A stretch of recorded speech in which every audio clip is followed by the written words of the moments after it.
Online friends आम समस्तंकर online सांग अछंती जेमिति कि इंस्टाग्राम फेसबुक एप्स रे केते दूर दूर स्थानर लोक मानक सह दोस्ती बनाउछंती। आउ केबे केबे तो आम दोस्ती एमिति हे जाउछि जे तांकु देखा करिया पाई इच्छा हुए एवं केबे केबे तो देखा करिया पाई चली जाउछे। एही भली घटना कोरिया रे रहउथिबा जणे 14 वर्षर छुआ सहित घटिछि। से ता ऑनलाइन सांग को देखा करिया पाई तांको घर को जाइथिला किंतु ता लाइफ रो सेईटा सबुठारु बड़ भूल थिला। एही गोटिए भूल पाई ता जीवन नरकरे बदली जाइथिला। तेबे से पिला सह एमिति कोन हैला आज आमे एही वीडियो रे डिस्कस करिबा।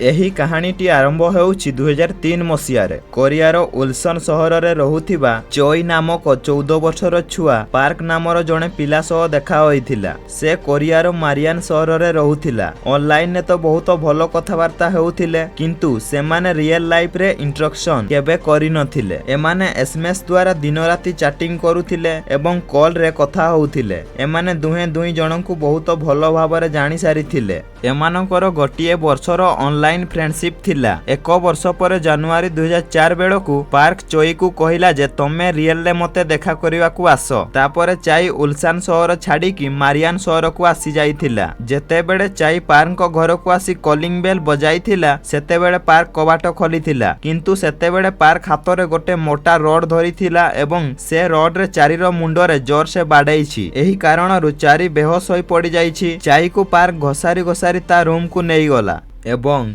सेठारे पार्क सह तांकर केते जण सांग थिले। एमाने समस्ते मिसी चारि सहित जहा कले ना तुमे सुनिले तुमरो मुंडो घुरई देबो। सुनंतु समस्ते मिसी चारि सहित जणे जणे करी दुष्कर्म करी चलिले। एहा करिवा सहित सेमाने एहाकु रेकॉर्ड मध्य करिथिले। रेकॉर्ड काहे की कले जानिचो सेई वीडियो यूज करी ताकु बारंबार ब्लैकमेल करिवे कारण सेई वीडियो यूज करी ता इन फ्यूचर रे ताकु टॉर्चर करिवे एवं एई भडी चलिथिला। चारि सहित सेमाने किंतु बहुत खराब करुथिले एवं किछि दिन परे चाई को सेई रूम रु बाहर करि देइथिले। बिचारी चाई को किछि बुझा भी पडु नथिला कारण से जणे 14 वर्षर छुआ ता सह कोन हैला एवं आगकू कोन हेबाकू जाउछि तारो किछि आइडिया नथिला। जेतेबेले चाई एई सबु घटी गला परे ता घर को जाइथिला काहाकू किछि कहिबाकू साहस भी आसु नथिला कारण चाईरो फादर बहुत मद्यपान करुथिले एवं तांको मदर एवं फादर भितरे बहुत झगड़ा होउथिला। दिनकर घटना चाईरो माँ रागी जाई घर छाड़ी चली जाइथिले। तापरे चाई ता बापा सह रही आसुथिला एवं ता बापा प्रत्येक दिन मद्यपान करी चाई सह फिजिकल वायोलेंस करी आसुथिले। एही कारणरु चाईरो आउ कहा प्रति भरोसा नथिला एवं चाई ता मनरु बहुत भांगी पड़िथिला। से मेंटली बहुत डिस्टर्ब थिला एवं सेई दुष्कर्मकारी माने सेई वीडियो यूज करी प्रत्येक दिन ब्लैकमेल करी आसुथिले। ताकू पैसा डिमांड मध्य करुथिले एवं ताकू खराब कार्य करिवा पाई मध्य फोर्स करुथिले जेमिति कि पब्लिक वाशरूम लिंक करिवा एवं एई भली बहुत खराब कार्य कराउथिले। से छोटो पिला होइथिबारु काहाकू किछि कहिवा पाई मध्य डरुथिला एवं चाई को प्रत्येक दिन डाकुथिले कारण से तांको सह प्रत्येक दिन खराब काम करू एवं एमाने public washroom school bus playground रे फिजिकली काम करुथिले एवं एहाकू रेकॉर्ड मध्य करुथिले। एही कारणरु से भी एमानक सह खराब काम करिवा आरंभ करि देइथिला। एहा किंतु चाई उपरे बहुत खराब प्रभाव पडुथिला एवं एतिकिरे तो तांको मन भरि नथिला। सेमाने ता छोट भौणी को ता सह आनिबा को फोर्स करिथिले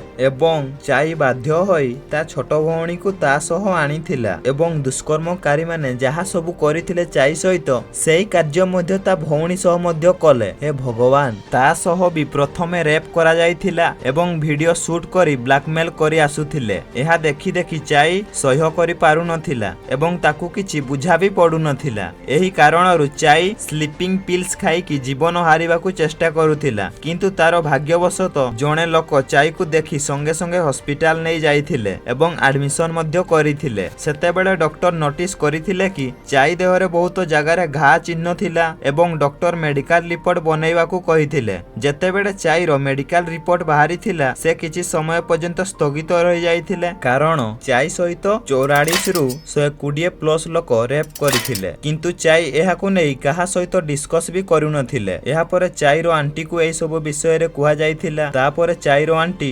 ନଭେମ୍ବର 25, 2004ରେ ପୋଲିସ କମ୍ପ୍ଲେନ୍ କରିଥିଲେ। ତାପରେ ଚାଇର ଆଣ୍ଟିକୁ ଏହା ବି ଜଣାପଡ଼ିଥିଲା ଯେ ଚାଇ ଏକା ନୁହେଁ ବରଂ ଆଉ 5 ଜଣଙ୍କ ସହ ବି ଏମିତି ଗ୍ୟାଙ୍ଗ ରେପ୍ ହୋଇଥିଲା। ଏହି ସବୁ ଦେଖି ଚାଇ ଆହୁରି ଅଧିକ ଡିଷ୍ଟର୍ବ ହୋଇଯାଇଥିଲା। ପୋଲିସ ମାନଙ୍କ ପାଖରେ ତ କମ୍ପ୍ଲେନ୍ କରିଥିଲେ, କିନ୍ତୁ ପୋଲିସ ମାନେ ଯେତେବେଳେ ଇନଭିଟେସନ କରୁଥିଲେ ଚାଇକୁ ବହୁତ ଖରାପ ନଜରରେ ଦେଖୁଥିଲେ ଏବଂ ଚାଇକୁ ପଚାରୁଥିଲେ ଯେ ତମ ସହ ଏପରି ହଉଥିଲା ବେଳେ କଣ ତମେ ମନା କରି ପାରୁନଥିଲ? ତମେ କିଛି ନ କହିଲ ବୋଲି ସେମାନେ ତମ ସହ ଏପରି କଲେ। ତମ ଭଳିଆ କେତେକ ଲୋକଙ୍କ ପାଇଁ ମାରିଆନ ବଦନାମ ହଉଛି। ତମ ଭଳିଆ ଲୋକ ଏ ସହର ପାଇଁ କଳଙ୍କ।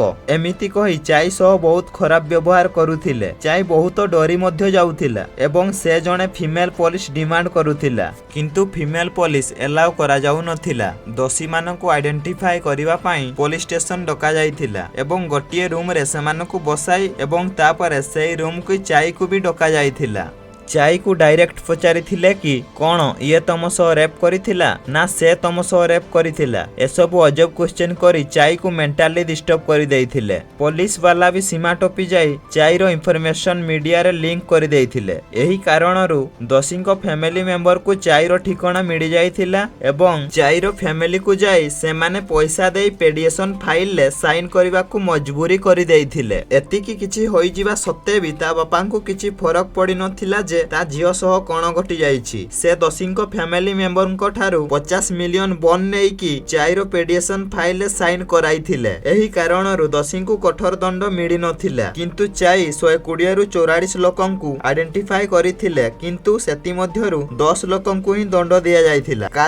କାରଣ ଅନ୍ୟ 30 ଲୋକ ନାବାଳକ ଥିଲେ। ଏହି କାରଣରୁ ଚାଇକୁ ଠିକ ଭାବରେ ସ୍ୱାଧୀନତା ମଧ୍ୟ ମିଳିନଥିଲା। ଶୁଣନ୍ତୁ ଆଜ୍ଞା, ଏକ ଛୋଟ ଛୁଆ ସହିତ ଏମିତି ଘଟିଗଲା, କିନ୍ତୁ ତାକୁ ସାଥ ଦେଲା ବାଲା କେହି ବି ନଥିଲେ। ଯେଉଁ ଟଙ୍କା ତାଙ୍କ ବାପା ରଖିଥିଲେ ସେସବୁ ଚାଇର ଏଜୁକେସନ ଏଣ୍ଡ ତାର ଲାଇଫଷ୍ଟାଇଲ ଚେଞ୍ଜ କରିବାରେ 1 ଟଙ୍କା ବି ଇନଭେଷ୍ଟ କରିନଥିଲେ। ତାପରେ ବି ଚାଇ କଲେଜରେ ପଢିବାକୁ ଚାହୁଁଥିଲେ, କିନ୍ତୁ ତାଙ୍କୁ କୌଣସି କଲେଜରେ ଆଡମିସନ କରିବା ପାଇଁ ମନା କରୁଥିଲେ କାରଣ ସେ ଗୋଟେ ରେପ୍ ପେସେଣ୍ଟ। ତେଣୁ ଏଥିମଧ୍ୟରେ ତାଙ୍କ ପାଠପଢା ମଧ୍ୟ ବନ୍ଦ ହୋଇଯାଇଥିଲା। ତ ଏଜୁକେସନ ଯଦି କମ୍ପ୍ଲିଟ ହୋଇନି ତେବେ ଚାକିରି ମିଳିବା ଅସମ୍ଭବ। ତେଣୁ ଚାଇକୁ କୌଣସି କାମ ମଧ୍ୟ ମିଳୁନଥିଲା ଏବଂ ସେ ଇମୋସନାଲି ମେଣ୍ଟାଲି ବହୁତ ଭାଙ୍ଗି ପଡିଥିଲା। ଚାଇ ରିସେଣ୍ଟଲି ଚୋରି କେସରେ ମଧ୍ୟ ଧରା ପଡିଛି। ତେବେ ବୁଝିପାରୁଥିବ ଗୋଟେ 14 ବର୍ଷର ଛୁଆ ସହିତ କଣ ଘଟି ଏବେ ସେ କେଉଁ ଅବସ୍ଥାରେ ଅଛି। ନା ଠିକ ସେ ଜିଇ ପାରୁଛି, ନା ଠିକ ସେ କାମ କରିପାରୁଛି, ନା କୋଉ କାମ ତାକୁ ମିଳୁଛି। ଦୁନିଆକୁ ଠିକ କର ପ୍ରଭୁ, ଦୁନିଆକୁ ଠିକ କର। ଜୟ ଜଗନ୍ନାଥ।